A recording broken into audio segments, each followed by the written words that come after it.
एक अच्छे चरित्र का निर्माण हजारों बार ठोकर खाने के बाद ही होता है। अपना जीवन एक लक्ष्य पर निर्धारित करो, अपने पूरे शरीर को उस एक लक्ष्य से भर दो और हर दूसरे विचार को अपनी जिंदगी से निकाल दो। यही सफलता की कुंजी है। किसी दिन जब आपके सामने कोई समस्या ना आए, आप सुनिश्चित हो सकते हैं कि आप गलत मार्ग पर चल रहे हैं। जिंदगी का रास्ता बना बनाया नहीं मिलता है, स्वयं को बनाना पड़ता है। जिसने जैसा मार्ग बनाया उसे वैसी ही मंजिल मिलती है। ब्रह्मांड की सारी शक्तियां पहले से हमारी हैं। वो हम ही हैं जो अपनी आंखों पर हाथ रख लेते हैं और फिर रोते हैं कि कितना अंधकार है। एक नायक बनो और सदैव कहो, मुझे कोई डर नहीं है। उठो, जागो और तब तक नहीं रुको जब तक लक्ष्य ना प्राप्त हो जाए। सत्य को हजार तरीकों से बताया जा सकता है, फिर भी हर एक सत्य ही होगा।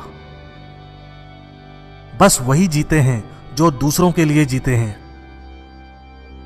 हम भले ही पुराने सड़े घाव को स्वर्ण से ढककर रखने की चेष्टा करें, एक दिन ऐसा आएगा जब वह स्वर्ण वस्त्र खिसक जाएगा और वह घाव अत्यंत विभत्स रूप में आंखों के सामने प्रकट हो जाएगा। संभव की सीमा जानने का केवल एक ही तरीका है, असंभव से भी आगे निकल जाना। जीवन में ज्यादा रिश्ते होना जरूरी नहीं है, पर जो रिश्ते हैं उनमें जीवन होना जरूरी है। जितना बड़ा संघर्ष होगा, जीत उतनी ही बड़ी होगी। दिन में आप एक बार स्वयं से बात करें, अन्यथा आप एक बेहतरीन इंसान से मिलने का मौका चूक जाएंगे। आकांक्षा, अज्ञानता और असमानता ये बंधन की त्रिमूर्तियां हैं। कुछ सच्चे, ईमानदार और ऊर्जावान पुरुष और महिलाएं जितना कोई भीड़ एक सदी में कर सकती है, उससे अधिक एक वर्ष में कर सकते हैं। दुनिया मजाक करे या तिरस्कार, उसकी परवाह किए बिना मनुष्य को अपना कर्तव्य करते रहना चाहिए। जिस तरह से विभिन्न स्रोतों से उत्पन्न धाराएं अपना जल समुद्र में मिला देती हैं, उसी प्रकार मनुष्य द्वारा चुना हर मार्ग, चाहे अच्छा हो या बुरा, भगवान तक जाता है। उठो मेरे शेरों, इस भ्रम को मिटा दो कि तुम निर्बल हो। तुम एक अमर आत्मा हो, स्वच्छंद जीव हो, धन्य हो, सनातन हो। तुम तत्व नहीं हो, ना ही शरीर हो। तत्व तुम्हारा सेवक है, तुम तत्व के सेवक नहीं हो। किसी की निंदा ना करें। अगर आप मदद के लिए हाथ बढ़ा सकते हैं तो जरूर बढ़ाएं। अगर नहीं बढ़ा सकते तो अपने हाथ जोड़िए, अपने भाइयों को आशीर्वाद दीजिए और उन्हें उनके मार्ग पर जाने दीजिए। कभी मत सोचिए कि आत्मा के लिए कुछ असंभव है। ऐसा सोचना सबसे बड़ा विधर्म है। अगर कोई पाप है तो वो यही है, ये कहना कि तुम निर्बल हो या अन्य निर्बल हैं। अगर धन दूसरों की भलाई करने में मदद करे तो इसका कुछ मूल्य है, अन्यथा यह सिर्फ बुराई का एक ढेर है और इससे जितनी जल्दी छुटकारा मिल जाए उतना बेहतर है। हम वो हैं जो हमें हमारी सोच ने बनाया है, इसलिए इस बात का ध्यान रखिए कि आप क्या सोचते हैं। शब्द गौण हैं, विचार रहते हैं, वे दूर तक यात्रा करते हैं। विश्व एक व्यायामशाला है जहां हम खुद को मजबूत बनाने के लिए आते हैं। बाहरी स्वभाव केवल अंदरूनी स्वभाव का बड़ा रूप है। डर निर्बलता की निशानी है। देश की स्त्रियां विद्या बुद्धि अर्जित करें, मैं यह हृदय से चाहता हूं, लेकिन पवित्रता की बलि देकर यदि यह करना पड़े तो कदापि नहीं। खड़े हो जाओ, हिम्मतवान बनो, ताकतवर बन जाओ। सब जवाबदारियां अपने सर पर ओढ़ लो और समझो कि अपने नसीब के रचयिता आप खुद हो। जिंदगी बहुत छोटी है। दुनिया में किसी भी चीज का घमंड अस्थायी है, पर जीवन केवल वही जी रहा है जो दूसरों के लिए जी रहा है। बाकी सभी जीवित से अधिक मृत हैं। जिस शिक्षा से हम अपना जीवन निर्माण कर सकें, मनुष्य बन सकें, चरित्र गठन कर सकें और विचारों का सामंजस्य कर सकें, वही वास्तव में शिक्षा कहलाने योग्य है। भय और अधूरी इच्छाएं ही समस्त दुखों का मूल हैं। लगातार पवित्र विचार करते रहें। बुरे संस्कारों को दबाने के लिए एकमात्र समाधान यही है। वेदांत कोई पाप नहीं जानता, वो केवल त्रुटि जानता है। और वेदांत कहता है कि सबसे बड़ी त्रुटि यह कहना है कि तुम कमजोर हो, तुम पापी हो, तुम एक तुच्छ प्राणी हो और तुम्हारे पास कोई शक्ति नहीं है और तुम ये वो नहीं कर सकते। दिल और दिमाग के टकराव में दिल की सुनो। सबसे बड़ा धर्म है अपने स्वभाव के प्रति सच्चे होना। स्वयं पर विश्वास करो। जो अग्नि हमें गर्मी देती है, हमें नष्ट भी कर सकती है। यह अग्नि का दोष नहीं है। जो तुम सोचोगे वो हो जाओगे। यदि तुम खुद को कमजोर सोचते हो, तुम कमजोर हो जाओगे। अगर खुद को ताकतवर सोचते हो, तुम ताकतवर हो जाओगे। एक समय में एक काम करो और ऐसा करते समय अपनी पूरी आत्मा उसमें डाल दो और बाकी सब कुछ भूल जाओ। पढ़ने के लिए जरूरी है एकाग्रता, एकाग्रता के लिए जरूरी है ध्यान। ध्यान से ही हम इंद्रियों पर संयम रखकर एकाग्रता प्राप्त कर सकते हैं। कुछ मत पूछो, बदले में कुछ मत मांगो। जो देना है वो दो, वो तुम तक वापस आएगा, पर उसके बारे में अभी मत सोचो। स्वयं में बहुत सी कमियों के बावजूद अगर मैं स्वयं से प्रेम कर सकता हूं, तो दूसरों में थोड़ी बहुत कमियों की वजह से उनसे घृणा कैसे कर सकता हूं। खुद को कमजोर समझना सबसे बड़ा पाप है। जीवन का रहस्य भोग में नहीं, अनुभव के द्वारा शिक्षा प्राप्ति में है।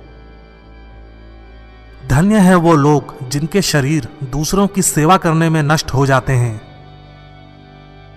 किसी मकसद के लिए खड़े हों तो एक पेड़ की तरह, गिरो तो एक बीज की तरह, ताकि दोबारा उगकर उसी मकसद के लिए जंग कर सको।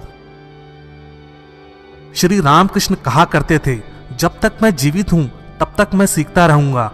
वह व्यक्ति या समाज जिसके पास सीखने को कुछ नहीं है, वह पहले ही मौत के जबड़े में है।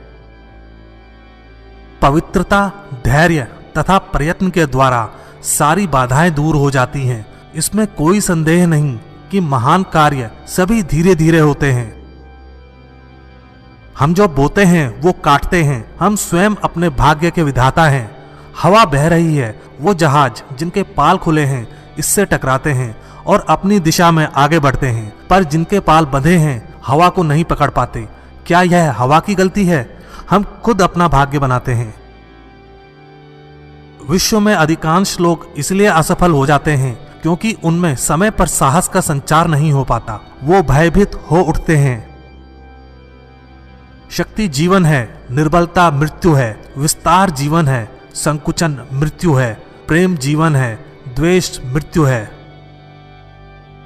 सुख और दुख सिक्के के दो पहलू हैं। सुख जब मनुष्य के पास आता है तो दुख का मुकुट पहनकर आता है। सच्ची सफलता और आनंद का सबसे बड़ा रहस्य यह है, वह पुरुष या स्त्री जो बदले में कुछ नहीं मांगता। पूर्ण रूप से निस्वार्थ व्यक्ति सबसे सफल है। प्रेम विस्तार है, स्वार्थ संकुचन है। इसलिए प्रेम जीवन का सिद्धांत है। वह जो प्रेम करता है जीता है, वह जो स्वार्थी है मर रहा है। इसलिए प्रेम के लिए प्रेम करो, क्योंकि जीने का यही एकमात्र सिद्धांत है। वैसे ही जैसे कि तुम जीने के लिए सांस लेते हो। किसी चीज से डरो मत, तुम अद्भुत काम करोगे। यह निर्भयता ही है जो क्षण भर में परम आनंद लाती है। स्वतंत्र होने का साहस करो। जहां तक तुम्हारे विचार जाते हैं वहां तक जाने का साहस करो और उन्हें अपने जीवन में उतारने का साहस करो। आप फुटबॉल के जरिए स्वर्ग के ज्यादा निकट होंगे बजाय गीता का अध्ययन करने के। प्रसन्नता अनमोल खजाना है, छोटी छोटी बातों पर उसे लुटने ना दें। आदर्श, अनुशासन, मर्यादा, परिश्रम, ईमानदारी और उच्च मानवीय मूल्यों के बिना किसी का जीवन महान नहीं बन सकता। तुम्हें अंदर से बाहर की तरफ विकसित होना है। कोई तुम्हें पढ़ा नहीं सकता, कोई तुम्हें आध्यात्मिक नहीं बना सकता। तुम्हारी आत्मा के अलावा कोई और गुरु नहीं है। भला हम भगवान को खोजने कहाँ जा सकते हैं अगर उसे अपने हृदय और हर एक जीवित प्राणी में नहीं देख सकते। जब कोई विचार अनन्य रूप से मस्तिष्क पर अधिकार कर लेता है तब वह वास्तविक भौतिक या मानसिक अवस्था में परिवर्तित हो जाता है। आज्ञा देने की क्षमता प्राप्त करने से पहले प्रत्येक व्यक्ति को आज्ञा का पालन करना सीखना चाहिए। जिस क्षण मैंने यह जान लिया था कि भगवान हर एक मानव शरीर रूपी मंदिर में विराजमान है, जिस क्षण मैं हर व्यक्ति के सामने श्रद्धा से खड़ा हो गया और उसके भीतर भगवान को देखने लगा, उसी क्षण मैं बंधनों से मुक्त हूँ। हर वो चीज जो बांधती है नष्ट हो गई और मैं स्वतंत्र हूँ। हमारा कर्तव्य है कि हम हर किसी को उसका उच्चतम आदर्श जीवन जीने के संघर्ष में प्रोत्साहित करें और साथ ही साथ उस आदर्श को सत्य के जितना निकट हो सके लाने का प्रयास करें। कामनाएं समुद्र की भांति अतृप्त हैं, पूर्ति का प्रयास करने पर उनका कोलाहल और बढ़ता है। यदि स्वयं में विश्वास करना और अधिक विस्तार से पढ़ाया और अभ्यास कराया गया होता तो मुझे यकीन है कि बुराइयों और दुखों का एक बहुत बड़ा हिस्सा गायब हो गया होता। भगवान की एक परम प्रिय के रूप में पूजा की जानी चाहिए, इस या अगले जीवन की सभी चीजों से बढ़कर। हम जितना ज्यादा बाहर जाएं और दूसरों का भला करें, हमारा हृदय उतना ही शुद्ध होगा और परमात्मा उसमें बसेंगे। इस दुनिया में सभी भेदभाव किसी स्तर के हैं, ना कि प्रकार के, क्योंकि एकता ही सभी चीजों का रहस्य है। जब तक आप खुद पे विश्वास नहीं करते तब तक आप भगवान पे विश्वास नहीं कर सकते। उस व्यक्ति ने अमृतत्व प्राप्त कर लिया है जो किसी सांसारिक वस्तु से व्याकुल नहीं होता। एक शब्द में यह आदर्श है कि तुम परमात्मा हो।